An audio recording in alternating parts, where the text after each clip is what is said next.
The Salem Witch Trials, a dark chapter in American history. The Salem Witch Trials remain one of the most infamous events in American history, marked by a period of mass hysteria, social paranoia, and judicial injustice. Occurring in 1692 in the Puritan settlement of Salem Village, Massachusetts, these trials led to the execution of 20 people, the majority of whom were women, and the imprisonment of many others. To understand the full scope of these events, it is essential to examine what led up to the trials, what transpired during them, and their lasting aftermath. The Salem Witch Trials did not occur in a vacuum.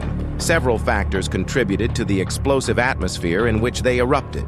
In the late 17th century, Salem Village was rife with tension and fear, shaped by a combination of religious fervor, political instability, and social dynamics. Puritanism dominated the cultural and religious landscape of New England. The Puritans held a strict belief in the supernatural, including the existence of the devil and his ability to influence human affairs. Witchcraft was considered a severe crime, seen as a pact with the devil to harm others. This religious backdrop created fertile ground for the fear of witchcraft to take root. The political instability of the period also played a significant role. The Massachusetts Bay Colony was dealing with the aftermath of the Glorious Revolution, which had overthrown the Dominion of New England, leading to uncertainty and power struggles within the colony.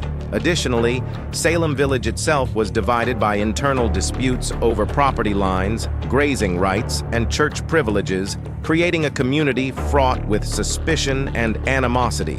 Economic challenges, such as crop failures and livestock deaths, combined with the constant threat of attacks from neighboring Native American tribes, further heightened the sense of fear and insecurity among the villagers. In such an environment, it was easy for personal grievances and communal tensions to escalate into accusations of witchcraft. The Salem Witch Trials began in January 1692, when Reverend Samuel Parris's daughter Betty, aged 9, and his niece Abigail Williams, aged 11, started exhibiting strange behaviors. They contorted their bodies, screamed, and uttered peculiar sounds.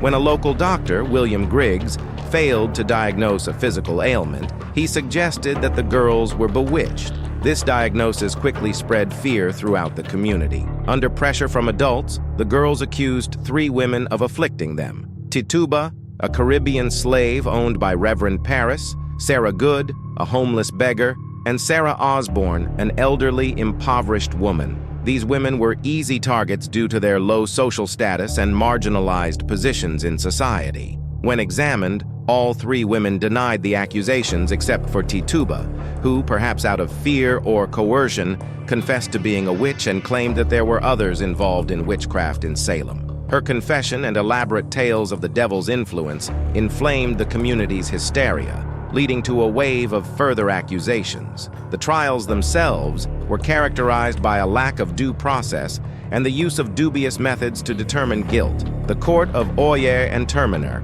established by Governor William Phipps, was responsible for hearing the cases. This court, however, operated under a presumption of guilt rather than innocence, and it accepted spectral evidence or testimony that the spirit or specter of the accused was seen committing witchcraft. One of the most infamous methods of testing for witchcraft was the swimming test. Based on the belief that witches would reject baptism and therefore water, the accused were bound and thrown into a body of water. If they floated, it was considered proof of witchcraft, as the water was thought to reject their unholy presence. If they sank, and often drowned, they were deemed innocent but had already paid the ultimate price. This cruel method reflected the deeply flawed logic and brutal nature of the trials. Another widely used method was the search for witch marks, or devil's marks, physical blemishes, moles, or birthmarks that were thought to be marks left by the devil. These were seen as undeniable evidence of witchcraft. Inspectors, often using invasive and humiliating procedures, would search the accused's body for these marks, and any unusual skin feature could be deemed sufficient proof of guilt. Confessions were often extracted under extreme duress or outright torture. The accused were subjected to methods such as pressing, where heavy stones were placed on their bodies to force a confession. Giles Corey, an 81-year-old farmer, was famously pressed to death after refusing to enter a plea. His last words, "more weight," epitomized the brutal conditions under which many of the accused were forced to endure their trials. As the hysteria spread, the number of accusations multiplied. Those accused often faced a grim fate. The trials led to the execution of 20 people. 19 were hanged, and one man, Giles Corey, was pressed to death with heavy stones for refusing to enter a plea.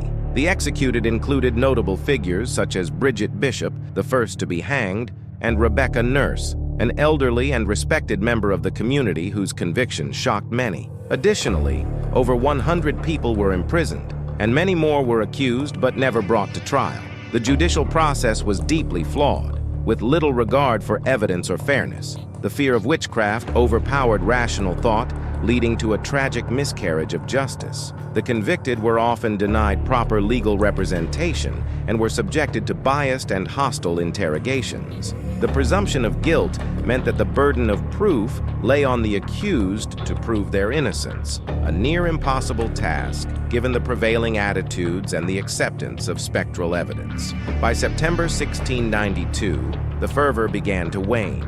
Doubts about the validity of the accusations and the methods used to extract confessions started to surface. Prominent figures, including Increase Mather, a leading Puritan minister, began to speak out against the use of spectral evidence. Mather's publication, Cases of Conscience Concerning Evil Spirits, argued that it was better for 10 suspected witches to go free than for one innocent person to be condemned. Governor Phipps, influenced by these growing concerns and the mounting criticism, dissolved the Court of Oyer and Terminer in October 1692.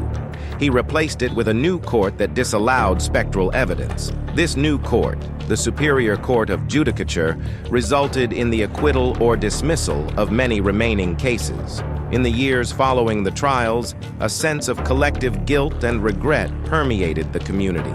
The trials were a dark reminder of the dangers of mass hysteria and the consequences of abandoning reason and due process. In 1697, the Massachusetts General Court declared a day of fasting and soul-searching for the tragedy of the Salem Witch Trials. In 1702, the court declared the trials unlawful, and in 1711, the colony passed a bill restoring the rights and good names of those accused and granting restitution to their heirs. However, it wasn't until 1957 that the state of Massachusetts formally apologized for the events of 1692. The trials left an indelible mark on the collective psyche of the American people. The harsh realities of the trials and the suffering of the innocent victims led to a significant shift in attitudes towards the legal system and the importance of evidence-based justice. This period highlighted the critical need for due process and the protection of individual rights, serving as a crucial lesson for future generations.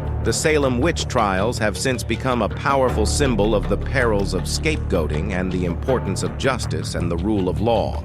They serve as a cautionary tale about the potential for fear and superstition to override rationality and lead to grievous injustices. The trials are often referenced in discussions about mass hysteria, moral panic, and the dangers of unchecked authority. They underscore the necessity of maintaining a legal system that is both fair and just, with safeguards against the excesses of mob mentality and the dangers of baseless accusations. In modern times, the Salem Witch Trials continue to be a subject of extensive research, analysis, and reflection.